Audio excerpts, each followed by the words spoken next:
So as we've officially entered the pre-patch for Cataclysm Classic, there's plenty of updates to tackle and understand in the build-up to full release for the expansion in just a few weeks on May 20th. And as many Wrath players reflect their final exit of this version of Classic WoW, others are now returning back to Classic to see the return of Daddy Deathwing, as well as what Cataclysm has to offer. And in the build-up, there's a fair few ways to prepare or immerse yourself in the pre-patch, to make sure you're ready to hit the ground running on the final day of Reckoning. Now, if you want my full honest opinion on how to prepare for Cataclysm Classic, I'd say log into the pre-patch, check out the new systems, then on May 20th, whack some beers in the fridge, chill with your mates on Discord, and simply enjoy release day by logging in. However, for those with more itchy feet who want a bit more of a prepared approach, such as myself, let's dive into some of the ways you can prepare for the launch of Cataclysm Classic on the 20th of May.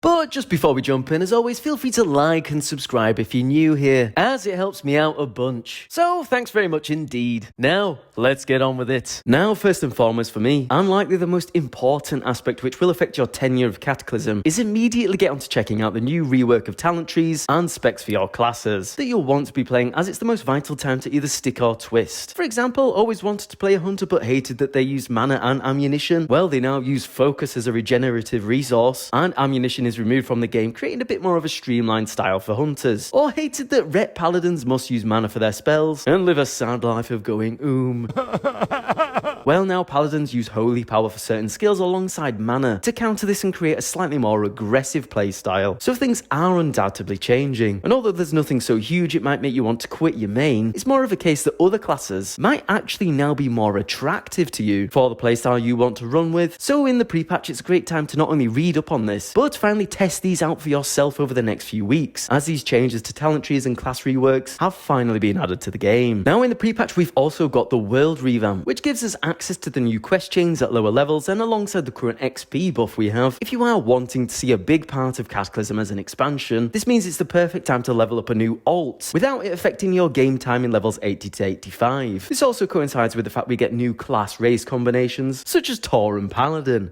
I mean, holy moly, am I right?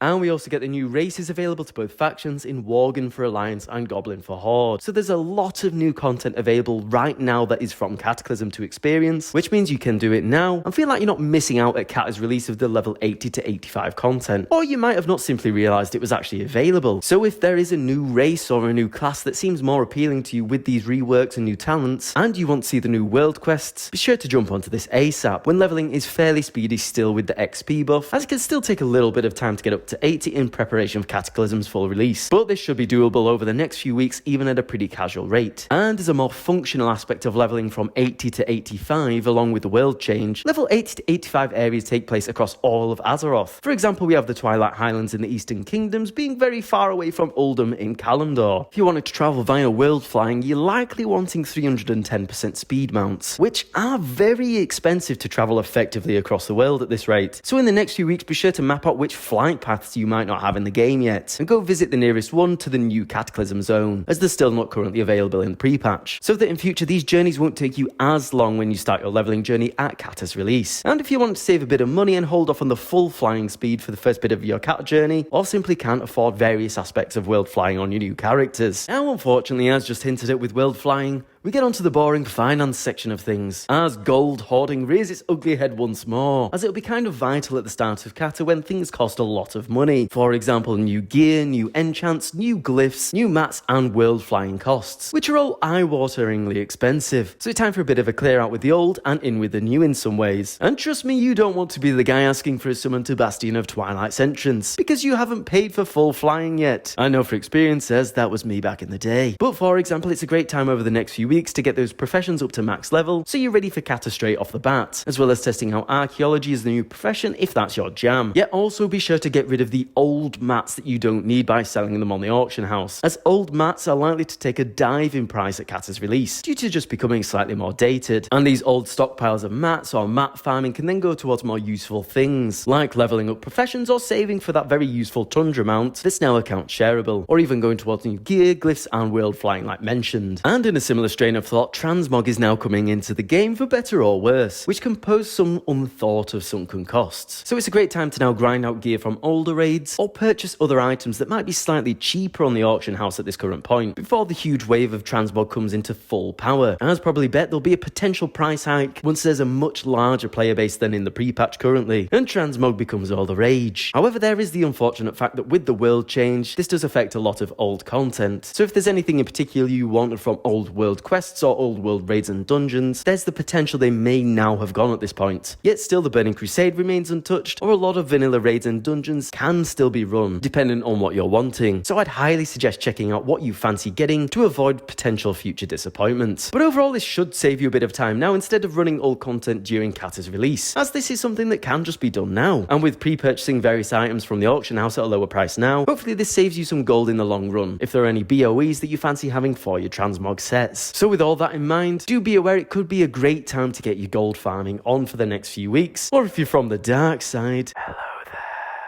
And as you may have noticed, we have had a currency reset, as we waved goodbye to our emblems of frost, and we now use justice and valor points. And I'm unsure if we'll get a complete reset on launch day, to stop people just stockpiling the 4,000 and being heroic dungeon geared by the time they're level 85. But realistically, if you get 4,000 points, you'll only get 1 or 2 bits of gear based on how expensive they are at this moment. So whilst I'm a bit hesitant to tell you to stockpile them, if you generally play Wrath, you should get a decent chunk of justice points, that if they are carried through, you'll get 1 or 2 bits of gear at level 85. But once again, I wouldn't fully commit to this, as there is plenty of time to gear up at 85 regardless. And they could also just pull an absolute blinder and reset everyone's currencies at release. I'm probably just being a bit too paranoid, as I really doubt they'd bait players into wasting their time in such a humongous effort, surely not. But again, if you want to try stockpile and max out JP or HP prior to Cata's release, it's not a bad idea either. It's just good to know that this is the system we'll be using in Cataclysm, and get yourself familiar with it. And it's a great time to farm some Wrath content to get those last few heirlooms you might want for your alts going forward. Now, in terms of prep for levels 80 to 85, I would still just recommend testing out the classes prior to release, and then simply rocking up on Cata's release date, and then enjoying the process of leveling and try not to rush things, as leveling in Cataclysm really is a blast, seeing areas like Vashir or Deep Home. Yet if you want to, I'd guess you could still stockpile quests if that is your ideal thing, to take a strong chunk off of level 81. And it's the same if you want to gear yourself up to the eyeballs. But to be honest, I think we've had enough time in Wrath to gear anyway, and honestly part of the fun for a new expansion for me is always leveling gear or new pieces here and there. So I think a decent base set of gear is good for leveling, such as maybe collecting your ICC normal tier gear if you haven't. But don't feel the need to be entering Cata in full biz, unless you're aiming to suck all the fun out of your Cata playthrough, and be disappointed that the majority of people won't be as geared as you either. But ultimately, this is to leave a bit of mystery to the game, if it's your first walkthrough or you just enjoy leveling, so don't feel pressured to speed level at all. You could check out some of the zones and plan a bit of a leveling route if you want to, but I wouldn't be rushing anything, as we have about 4 months of tier 11, so just get those flight paths near the leveling zones and just try to really enjoy yourself and take your time, as there's going to be more than enough time to get to level cap and see endgame content also. But realistically, that's it from me. Just a more chilled and relaxed guide on how to prepare yourself for Cata's full release, and a few hints here or there that can save you in terms of time or a bit of gold. So for the rest of the pre-patch, I hope you have fun, maybe leveling some alts, seeing the Worgen and Goblin starting zones, alongside trying out the new world quest lines, as well as getting used to class changes and farming a bit of transmog. Be sure to let me know how you're getting on throughout the pre-patch and what you're excited for in Cataclysm Classic, releasing in just a few weeks on 20th of May.